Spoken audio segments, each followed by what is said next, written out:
Hi everyone. We are now on week 2 for quality service management course. So our topic for today would be the hospitality service staff. So we will discuss today finding and hiring the right people who loves to serve, training and developing employees, how we motivate and empower employees, and then empower guests to co-create their experiences. So the outcome of this course would be applying the process of recruiting employees who will give excellent guest service, determine the importance of training and development to hospitality organizations, discuss how hospitality organizations motivate their employees to provide outstanding guest service, and then apply these strategies that effectively involve the guest in co-creating the experience. So, first off, we want employees that love to serve, because service, as we said before, is the core business of tourism and hospitality. So we're looking for service naturals. These are employees who instinctively give great service when provided the opportunity. Employees who can change a regular interaction into something special that the guest will both appreciate and remember. So it encompasses the human resource planning. So what is the human resource planning? The process of analyzing an organization's current human resources capabilities and the organization's human resource needs that are required to meet the organizational objectives. Okay. So what is the hospitality recruitment process? The first one is to, of course, study the job. Second is to recruit a pool of qualified candidates. Third is to select the best candidate. Fourth is to hire the best applicant. Fifth is to make the new hire feel welcome. And then the sixth step is to manage turnover by selecting people out or outside of the organization. So, training and developing employees to serve. So, what is employee training? This is training employees in the required job or task skills to teach employees how to solve inevitable problems creatively and interact with guests. So, measuring training effectiveness. How do we measure them? So, this is based on participant feedback. Content mastery, watching for behavioral change, and looking for organizational performance. So why do we need to improve as employees or as an organization? What to do and what do we need to do to improve, no? Finding organizational problems, looking or finding for organizational problems, and then look at the 3 levels of needs assessment.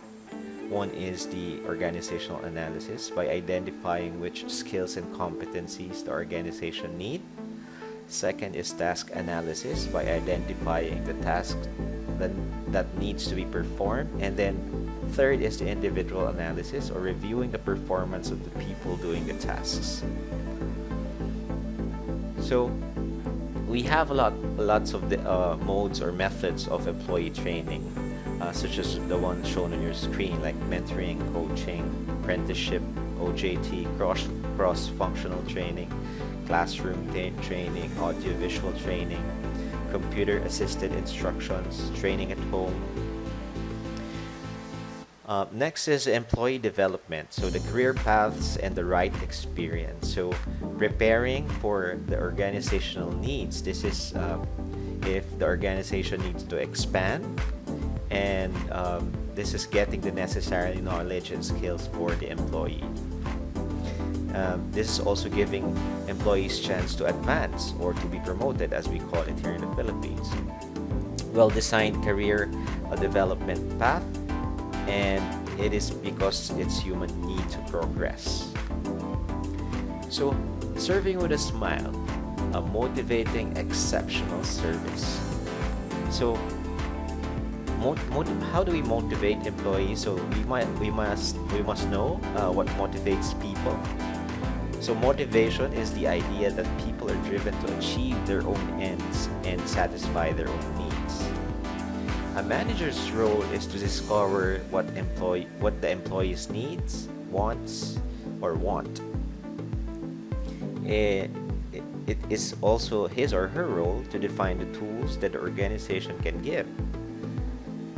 Also to communicate how employees can earn rewards, how he can be fair and trustworthy. So if you look at this slide, you have the 4 levels of need, what people, the needs of people have. So first is survival, second is being social, feeling the belonging, formal versus informal work groups, opportunities to share. Third is recognition, and then achieve. So employees' rewards and recognition, it could be through financial reward, recognizing a job well done, or making the job fun. Empowering the employees. So what is empowerment? The assignment of decision-making responsibility to an individual. It can promote growth and development, fun, achieving company's mission. Rewarding employee performance. It could be the power of positive reinforcement. Example at the buffet. So it could be like greeting guests well. It could be no compliment, just greeting them well, or failing to refill the butter. They could be scolded for that. So,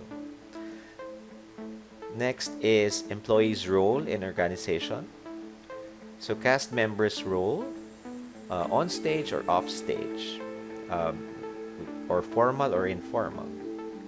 There could be, this is to prevent also role conflicts by putting in role clarification, emotional labor and role play. So could be emotional labor is the frontline hospitality employees who interacts with guests have to be good at performing, right? Because they have to they are the image of the hotel, they are the image of the hospitality or tourism establishment. So they need to perform well in front of the guest. So regarding leaders, managers and leaders, leadership is ultimately about creating a way for people to contribute to making something extraordinary happen. So leading with integrity, behavioral integrity, the fit between what the leader says and what the leader does. Leaders and changing environment. So the future leaders needs to be more aware. So what is the connection? Is there a connection between satisfaction and performance? Let us we can try connecting this by answering these 3. Do satisfied employees perform well? Are higher performers satisfied? Are customers of satisfied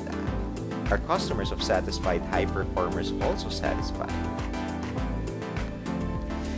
So next we have involving the guest by creating value. So the co-creation of value. So guests co-create value through co-creating, social networking and blogs, website for knowledge and creation, and co-production. Basically, this is what we know as feedback or in social media. Right?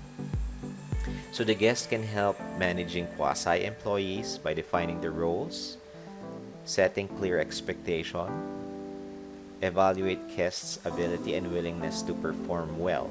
So there are quasi-employees because technically they are not your employees, but we're making them function like one. Organization decides whether guests participate. So guest roles would be they could be unpaid consultants, they could be marketers, as well as guests as part of each other's experience. So we have reasons to involve guests. This is to enrich the weight, co-produce value. It also cut costs, increase capacity, employing different strategy, and building commitment. So the bottom line, cost versus benefits for letting the guest co-create value. So these are the advantage as I would read the first, reduced service costs. Disadvantage may frustrate guests. For the organization, so advantage could be, of course, reduced labor cost because these are normally pro bono or free. Disadvantage could include increased liability risk if something happens to the guest while doing their task. So that's about it for this session, and see you next module.